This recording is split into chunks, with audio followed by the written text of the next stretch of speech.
نہ گھبراؤ فلسطینی ابھی خدا کی شان باقی ہے۔ نہ گھبراؤ فلسطینی ابھی خدا کی شان باقی ہے، ابھی اسلام زندہ ہے، ابھی قرآن باقی ہے۔ یہ یہودی کیا سمجھتے ہیں جو دل ہی دل میں ہنستے ہیں؟ یہ یہودی کیا سمجھتے ہیں جو دل ہی دل میں ہنستے ہیں؟ ابھی تو کربلا کا آخری میدان باقی ہے۔ محترم بزرگوں اور دوستوں، قابل قدر ایمانی بھائیوں، ہم نے آپ کے سامنے جناب کریم حضرت محمد عربی صلی اللہ علیہ وسلم کی ایک حدیث پاک تلاوت کی ہے، جس میں ہم سب کے آقا، ہم سب کے مولا، سرور کائنات، امام الانبیاء حضرت رسول پاک صلی اللہ علیہ وسلم نے پوری امت مسلمہ کو یہ درس دیا ہے کہ ہر کلمہ گو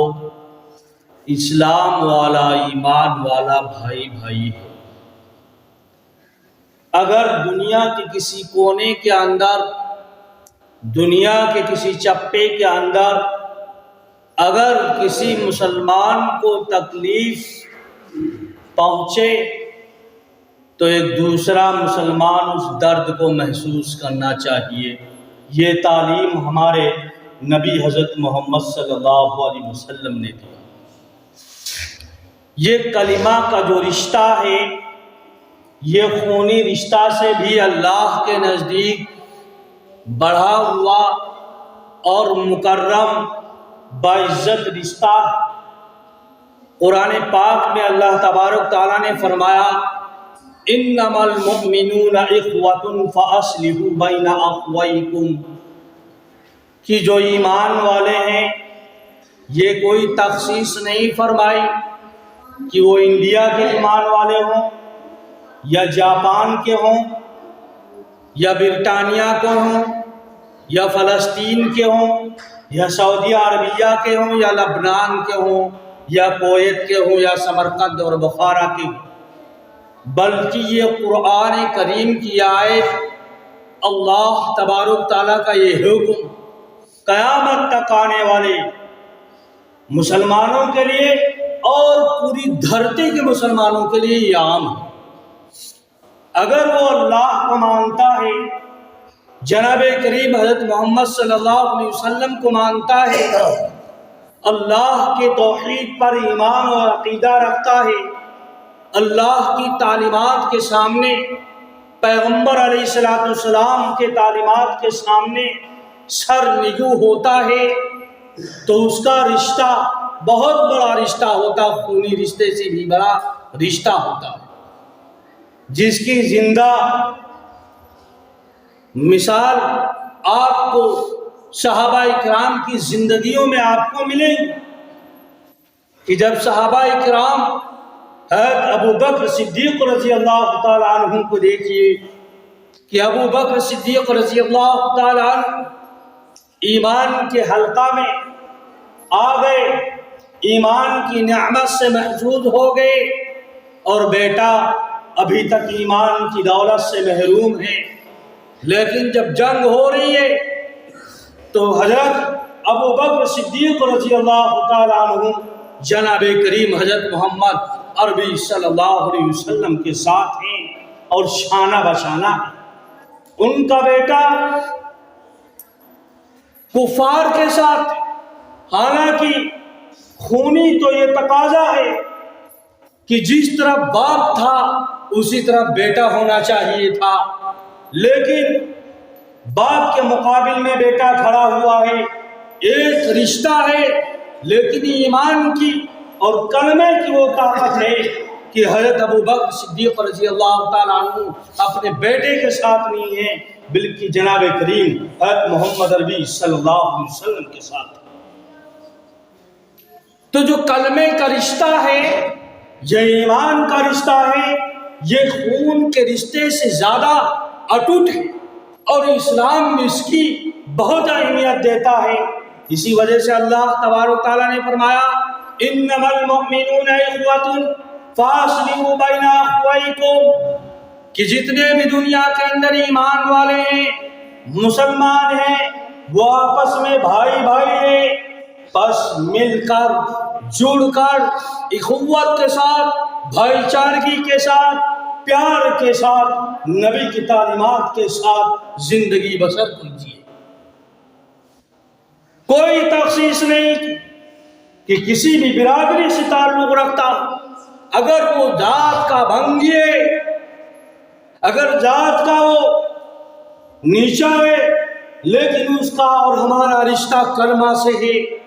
نبی صلی اللہ علیہ وسلم کی تعلیمات سے ہے، تو ہمارا وہ خونی بھائی جو نافرمان ہے، جس کا عقیدہ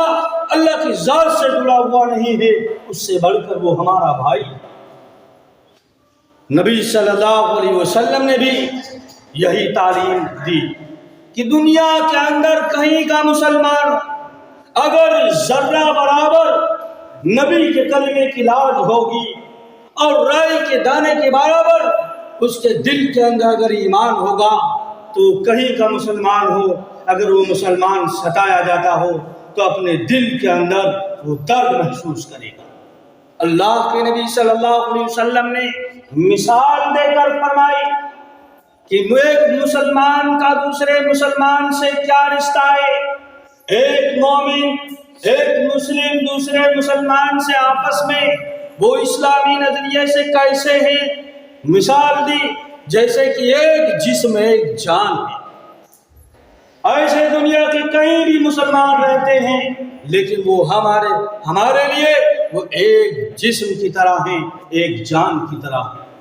نبی پاک صلی اللہ علیہ وسلم نے فرمایا مثل المؤمنین فی توادہم وتراحمہم وتعاطفہم مثل الجسد اذا اشتکا منہ عضو تداعی لہ سائر الجسد بالسحر والحمى، کہ مسلمان کی مثال بھائی چارہ کے اندر، محبت کے اندر، اخوت کے اندر، مہربانی کے اندر ایسے ہے جیسے مثل الجسدی، ایک جان، اذا اشتکا منہ، اگر کسی عضو کو تکلیف پہنچتی ہے تو تداعی لہ سائر الجسد، تو پورا جسم متاثر ہو جاتا ہے۔ نبی نے مثال دے کر سمجھایا بات کو، فرمایا بالسحر والحمى، جس طریقے سے بخار، کہ جب بخار آتا ہے تو ایسا نہیں کہ جسم کے کسی ایک اعضاء کے اندر بخار آ جائے اور دوسرے اعضاء کے اندر بخار سے متاثر نہ ہو، ایسا نہیں کہ داہنے ہاتھ کے اندر بخار ہو اور بایاں ہاتھ ہمارا اس سے متاثر نہ، بلکہ جب بخار آتا ہے تو انسان کا پورا جسم اس بخار سے متاثر ہو جاتا ہے۔ اور پھر مثال بیان کری بالسحر والحمى، اور جس طریقے سے نیند، ایسا نہیں کہ اگر کسی انسان کے اوپر نیند غالب آ جائے تو نیند کا عمل صرف آنکھ ہی کام کر لے، آنکھ ہی نیند کا عمل پورا کر لے، کہ صرف آنکھ بند ہو جائے اور پورا جسم حرکت میں رہے، چلتا رہے، پھرتا رہے، کھاتا رہے، ٹہلتا رہے، کام دھندا کرتا رہے، آدمی سوتا رہے، ایسا نہیں ہوتا۔ جب نیند کا اثر غالب آتا ہے تو پورا جسم اس اثر کو محسوس کرتا ہے اور پورے اعضاء بند ہو جاتے ہیں، کام دھام کرنا بند ہو جاتا ہے۔ تو اسی طریقے سے نبی پاک صلی اللہ علیہ وسلم نے مثال دی کہ دنیا کے اندر کہیں بھی مسلمان بستا ہے، وہ دوسرے مسلمان کے لیے اسی طریقے سے ہے جیسے کہ ایک دھڑکن، ایک جان۔ اگر ان مسلمان کو کوئی تکلیف پہنچتی ہے تو سب سے پہلا اس درد کو یہ مسلمان محسوس کرنا چاہیے، یہ ایمان کا درجہ ہے۔ پیغمبر علیہ السلام نے بات یہ کرنی کہ کون مسلمان نہیں جانتا کہ آج فلسطین کے اوپر فلسطین کے مسلمانوں کے اوپر 75 سال ہو گئے ان کے اوپر ظلم و بربریت، ظلم زیادتی ہو رہی ہے ان مسلمانوں کے اوپر۔ غزہ کے اندر ہزاروں معصوم بچوں کو اب سے تقریباً جب سے یہ جنگ ہو رہی ہے، جب سے اسرائیل ان مسلمانوں کے اوپر بربریت ڈھا رہا ہے، ظلم و ستم کے پہاڑ توڑ رہا ہے، تقریباً 9000 سے زیادہ لوگ شہید ہو گئے۔ اور یہ 75 سال کی ایسا ان فلسطین مسلمانوں کا خون ہے جو 75 سالوں میں ایسا مقدس خون اس روئے زمین نے نہیں دیکھا ہے۔ وہ اپنی کسی ذاتی لڑائی کے لیے نہیں لڑ رہے، وہ دنیا کے پورے مسلمانوں کے لیے لڑ رہے، وہ اپنی ذات کے لیے نہیں لڑ رہے، وہ بیت المقدس کے لیے لڑ رہے ہیں جو ہمارا سب کا، پوری دنیا کے مسلمانوں کا اول قبلہ رہا تھا، جس کے اندر ہزاروں انبیاء علیہ السلام مدفون ہیں، جو تمام نبیوں کا مسکن رہا ہے اور اس وقت مدفن۔ یہ وہ علاقہ ہے جس کے بارے میں قرآن مجید میں کہا گیا جب تک قرآن مجید کی قیامت کے صبح تک یہ آیت باقی رہے گی، ہمارا رشتہ اس بستی سے اور بستی کے رہنے والے مسلمانوں سے باقی رہے گا۔ سبحان الذی اسریٰ بعبدہ لیلا من المسجد الحرام الی المسجد الاقصی الذی بارکنا حولہ لنریہ من آیاتنا، کہ یہ وہ سرزمین ہے جس کے بارے میں اللہ تبارک و تعالیٰ نے فرمایا کہ وہاں برکتیں ہی برکت ہے، اور وہاں برکتوں کا مطلب یہ ہے کہ اللہ تبارک و تعالیٰ نے ہزاروں انبیاء علیہ السلام، ہزاروں نبی وہاں آئے، اور خود جناب کریم حضرت محمد نبی صلی اللہ علیہ وسلم نے وہاں جا کر تمام نبیوں کی امامت فرمائی تھی۔ یہ وہ سرزمین ہے جس کا رشتہ تمام انبیاء علیہ السلام سے وابستہ تھا، جس کا رشتہ ہم سب کے جد امجد سیدنا حضرت ابراہیم علیہ السلام سے وابستہ تھا، اور ان کی اولادوں سے وابستہ تھا، کہ طوفان نوح کے بعد 40 سال کے بعد اللہ تبارک و تعالیٰ نے حضرت نبی ابراہیم علیہ السلام کو حکم دیا کہ بیت المقدس کی تعمیر فرمائیں۔ انہوں نے بیت اللہ شریف کے بعد بیت المقدس کی تعمیر فرمائی 40 سال کی۔ اور یہ یاد رکھیے اس کا مقام و مرتبہ اس حدیث سے معلوم ہوتا ہے کہ عبادت کی غرض سے بندہ کہیں کا سفر نہیں کر سکتا ہے، سفر کرنا حرام ہے عبادت کے غرض۔ مثلا اگر میں عبادت کی غرض سے اگر میں جا رہا ہوں خواجہ معین الدین چشتی رحمۃ اللہ علیہ کے مزار پر، تو یہ جائز نہیں، اسلام منع کرتا ہے۔ اگر کسی میں بزرگ کے مزار پر جا رہا ہوں بغرض عبادت، تو اسلام منع فرماتا ہے۔ ہاں بغرض عبادت نہیں، ہم اگر ایصال ثواب کی نیت سے جا رہے یا ہم کہیں گئے تھے ٹور پر، وہاں حضرت کی زیارت کر لی، لیکن نبی کریم صلی اللہ علیہ وسلم نے بالاجتہاد بغرض عبادت 3 مقامات ہیں جہاں بتایا ہے کہ سفر کر سکتے ہیں، اور بلکہ وہاں کی جو ہے فضیلت یہ بیان فرمائی ہے کہ اگر کوئی مسجد حرام کے اندر نماز پڑھتا ہے تو اس کو 1,00,000 رکعت نمازوں کا ثواب ملتا ہے۔ اگر کوئی مسجد نبوی کے اندر نماز ادا کرتا ہے تو 50,000 نمازوں کا ثواب ملتا ہے، اور کوئی بیت المقدس میں جا کر کے وہ نماز ادا کرتا ہے تو 25,000 نمازوں کا ثواب ملتا ہے۔ یہ 3 ایسے مقدس مقامات ہیں جن کے بارے میں اللہ کے نبی صلی اللہ علیہ وسلم نے فرمایا کہ برغرض عبادت وہاں سفر کیا جا سکتا ہے، اور وہ ارض شام یہ وہ ارض فلسطین ہے جس کے بارے میں اللہ کے نبی صلی اللہ علیہ وسلم نے فرمایا کہ اللہ تبارک تعالیٰ یہاں میدان محشر قائم کرے۔ یہ وہ فلسطین کی سرزمین ہے کہ فلسطین سے لے کر مدینہ تک اللہ تبارک تعالیٰ اس مقام کے اندر ایک موقع پر جناب کریم صلی اللہ علیہ وسلم سے صحابہ کرام نے پوچھا، یا اللہ کے نبی صلی اللہ علیہ وسلم قیامت کے دن ہم آپ کو اگر تلاش کریں تو آپ کہاں ملیں گے؟ تو جناب کریم صلی اللہ علیہ وسلم نے فرمایا میں میدان محشر میں کے دن میدان محشر میں ملوں گا، اپنی امتیوں میں ملوں گا۔ صحابی سوال کرتے ہیں اللہ کے رسول اللہ صلی اللہ علیہ وسلم میدان محشر کہاں ہوگا؟ تو جناب کریم صلی اللہ علیہ وسلم نے فرمایا القدس، یعنی بیت المقدس، ارض شام کے اندر، فلسطین کے اندر جو ہے میدان محشر قائم۔ پھر فرمایا ان صحابی نے عرض کیا اللہ کے رسول اللہ صلی اللہ علیہ وسلم اگر آپ وہاں نہ ملے تو پھر کہاں ملیں گے؟ تو فرمایا کہ میں حوض کوثر پر ہوں گا اور اپنی امتیوں کے لیے پیاس بجھا رہا ہوں گا۔ صحابی عرض کرتا ہے یا اللہ کے رسول اللہ صلی اللہ علیہ وسلم حوض کوثر کہاں ہوگا؟ تو جناب کریم صلی اللہ علیہ وسلم نے فرمایا وہ ارض شام، فلسطین، بیت المقدس سے لے کر مدینہ النبی صلی اللہ علیہ وسلم تک ہوگا۔ اللہ کے نبی صلی اللہ علیہ وسلم نے فرمایا القدس القدس 3 مرتبہ۔ وہاں کے آج مسلمان 70 سالوں سے ان کے اوپر ظلم ہوتا ہے، بربریت،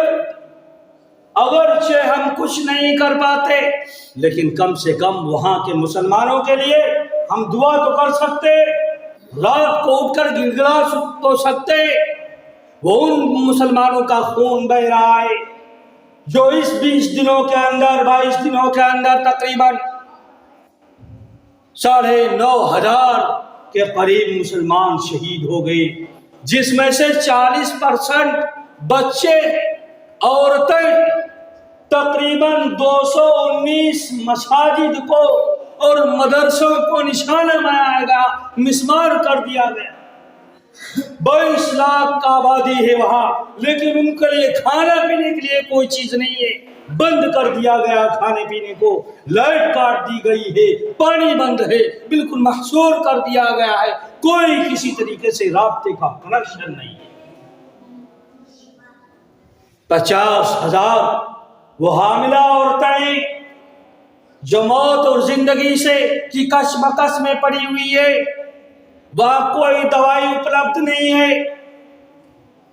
اتنے سارے وہاں زخمی لوگ ہیں جن کا علاج یوں ہی کیا جا رہا ہے، کوئی ان کے پاس دوائی نہیں ہے جن سے وہ سن کیا جا سکے، ایسے ان کی مرہم پٹی کی جا رہی ہے۔ اور آج کے تو مسلمان ہم لوگ عجیب ہیں، اپنے اپنی رنگینیوں میں ہم بسے ہوئے ہیں، وہ کسی اپنی ذاتی مقصد کے لیے نہیں لڑ رہے، وہ بیت اللہ، بیت المقدس کو وہ آزاد کرانے کے لیے لڑ رہے، وہ اعلان کلمت اللہ کے لیے لڑ رہے، وہ اسلام کی سربلندی کے لیے اپنا خون بہا رہے ہیں۔ اور اس سے پہلے تقریباً انہوں نے نقبہ کے موقع پر جب آپریشن نقبہ یہودیوں نے کیا تھا 18ویں صدی کے اندر، تقریباً 70,000 مسلمانوں کو شہید کر دیا گیا، اور وہ ایسے ویسے مسلمان نہیں ہم لوگوں جیسے، ہم لوگ تو مسلمان ہیں، وہ ایمان والے۔ ایمان میں اور مسلمان میں ذرا فرق سمجھیے، مسلمان وہ ہوتا ہے جو اللہ پر ایمان رکھتا ہے اور اللہ کے نبی پر ایمان رکھتا ہے، وہ مسلمان ہے، لیکن اس کے پاس اعمال نہیں ہوتا، صرف وہ ایمان رکھتے کہ اللہ کا وجود برحق ہے، اللہ کی وحدانیت کا قائل ہے، پیغمبر علیہ السلام پر، رسالت پر ایمان رکھتا ہے، تعلیمات پر ایمان رکھتا ہے، لیکن مانگتا نہیں ہے، وہ مسلمان ہوتا ہے۔ لیکن وہاں جو بستے ہیں وہ ایمان والے بستے ہیں، وہاں ایمان والے، اور ایمان مومن اسے کہتے ہیں جو اللہ پر، اس کے رسول پر ایمان رکھنے کے ساتھ ساتھ اللہ اور اس کے رسول کے قوانین کو، اس کے احکام پر جو 100% عمل کرتا ہو اس کو مومن کہتے ہیں۔ اور وہاں جو فلسطین میں جو بسے ہوئے پوری دنیا عرض کے اندر وہ مومن ہے، اور 75 سال سے وہ مسجد اقصی کو آزاد کرنے کے لیے وہ لڑائی لڑ رہے ہیں۔ وہ مسجد اقصی صرف انہیں کی نہیں ہے بلکہ پورے امت مسلم اسلام کے پورے مسلمانوں کی، اور آج پورے مسلمان دنیا کے اگرچہ گننے میں تو 57 ملک نظر آتے ہیں اور شمار کیے جاتے ہیں، ذرا تصور کیجئے کہ وہ کیسے مسلمان ہیں جن کو ہم سعودی عربیہ کے نام سے جانتے ہیں، جن کو آج اسلامی ممالک اپنا قبلہ سمجھتی ہے، جو اسلام کا سربراہ اپنے آپ کو کہلاتا ہے، کہ وہاں تقریباً اس دن جب آپریشن کیا اسرائیلیوں نے تو تقریباً غزہ کے اندر جو ہے 500 بچے شہید کیے گئے اور 400 عورتیں شہید کی گئی، اور کل ملا کر 2500 لوگوں کی شہادت ہو گئی۔ اور سعودیہ کے اندر جو ریاض فیسٹیول 2 مناتے، سیریمنی کر رہے، ننگا ناچ رہے، پوری دنیا کے گلوکار کو منگا کر کے یہ اسلامی ممالک لوگ وہاں شہید ہو رہے اللہ کے لیے، مسجد کے لیے، بیت المقدس کے لیے اور اپنی نبیوں کے سرزمین کے لیے، اور یہ لوگ بتاؤ رنگا رنگ اپنی زندگی گزار رہے، شراب و شباب کی زندگی گزار رہے۔ کہ علامہ اقبال نے کہا تھا کہ مسلمانوں کے ایسے حالات ہو جائیں گے کہ ان کو دیکھ کر یہودی بھی شرمائیں گے، ہنود بھی شرمائیں گے، کہ وضع میں نصارہ تمدن میں یہود، وضع میں نصارہ تمدن میں یہود، یہ ایسے مسلمان ہیں جنہیں دیکھ کر شرمائے ہوں، کہ ہماری کرتوتوں کو دیکھ کر غیر مسلم بھی شرما رہا ہے۔ کہنا یہ ہے کہ ایسا مسلمانوں کے اوپر کشمکش کی حالت ہے، مسلمان وہاں کے پریشان ہیں، ہم کچھ نہیں کر سکتے، تو کم سے کم اگر وہاں شرکت نہیں کر سکتے اس جہاد کے اندر، تو کم سے کم اپنے رب سے ان کے حق کے اندر ہم دعا کر سکتے، تاکہ قیامت کے دن جب اللہ تبارک تعالیٰ پوری دنیا کو جمع کرے گا اور پوچھا جائے گا کہ بیت المقدس کے مسلمان، فلسطین کے مسلمان اپنی بہن، اپنی بیٹیوں، اپنے ننھے بچوں کو اللہ کی راہ میں شہید کر رہے تھے اور شہید ہو رہے تھے، اور تم تماشائی بنا دیکھ رہے تھے، تم نہیں کچھ کر سکتے تھے، تو ہم کہہ سکتے ہیں یا الہ العالمین، ہم تو مجبور تھے، ہماری حکومت بڑی شخص تھی، جانے نہیں دیتے تھے، ہم ان کے حق میں دعائیں کرتے تھے، تو کم سے کم اس پکڑ سے تو ہم بچ سکتے ہیں۔ کہ جناب کریم صلی اللہ علیہ وسلم نے فرمایا الدعاء امام الدین، الدعاء عماد الدین، الدعاء صلاح المسلم و عماد الدین و نور السماوات والارض، دعا جو ہے مومن کا ہتھیار ہے، دعا زمین و آسمان کا نور ہے، دعاؤں سے بڑے بڑے مسئلے حل ہو جاتے ہیں۔ اگر دعا ہم کریں گے ان کے حق میں تو اللہ تبارک تعالیٰ ہم کو پکڑ سے ہم بچ جائیں گے، کہ آپ کم سے کم تماشائی بنے تو نہیں تھے کہ جب مسلمان اعلاء کلمت اللہ کے لیے شہید ہو رہے تھے، تو کم سے کم ایسے موقع پر ہم ان کے لیے کوئی مدد نہ کر سکے تو ہمارا فریضہ بنتا ہے کہ اسرائیل کے جتنے پروڈکٹ چلتے ہیں، جو اپنے گھروں میں ہم سامان یوز کرتے ہیں، ہمارے نوجوان کے اوپر بہت برانڈڈ کا بھوت چڑھا ہوا ہے، اگر پینٹ لیں گے تو برانڈڈ لیں گے، شرٹ لیں گے تو برانڈڈ لیں گے، کیپ لیں گے تو برانڈڈ لیں گے، شوز پہنیں گے تو برانڈڈ لیں گے۔ یہ یاد رکھیے کہ کفن کا کوئی برانڈڈ نہیں، اللہ تبارک تعالیٰ کو جہنم میں لے جانے کے لیے بس اتنا ہی کافی تھے کہ وہ اسرائیلی مسلمانوں کا خون پی رہے تھے اور تم انہی کی مدد کر رہے تھے، ان کا سامان خرید کر کے انہی کے آپ کا قتل کے اندر آپ شریک تھے۔ تو کم سے کم ہم کوئی بھی سامان دیکھیں تو کوٹ دیکھیں کہ 229 تو کوٹ نہیں، دنیا کی کوئی بھی کھانے پینے کی چیز ہو، استعمال کرنے کی چیز ہو، اگر اس پر 229 کوٹ ہو تو اس چیز کو ہم بائیکاٹ کریں، اس کو ہم نہ خریدیں۔ چاہے لیکوڈ بہت چیزیں آتی جیسے 7 آتا، تھمس اپ آتی، اسٹک آتی ہے، بہت لوگوں کو پینے کا بھوت سوار ہوتا، بہت سارے پیزے آتے، بہت سی جو ہے کھانے پینے کی چیزیں، پہننے کی چیزیں، بہت ساری چیزیں، تو اتنا نہ کر سکے تو کم سے ان کی مدد نہ کر سکے تو کم سے کم ہم ان خونی اور درندے جن پر اللہ نے اور نبیوں نے جس قوم کے اوپر لعنت بھیجی تھی، ہم کم سے کم ان کی چیزوں کا بائیکاٹ کریں۔ اللہ تبارک تعالیٰ سے دعا کریں کہ اللہ تبارک تعالیٰ فلسطین کے مسلمانوں کی مدد فرمائے، اللہ تعالیٰ ان کافروں پر ان کو غالب فرمائے، اور اللہ تبارک تعالیٰ ہم تمام عالم اسلام کے مسلمانوں کے لیے بیت المقدس کو اللہ تبارک تعالیٰ آزاد فرمائیں۔ آمین وآخر دعوانا ان الحمد للہ رب العالمین۔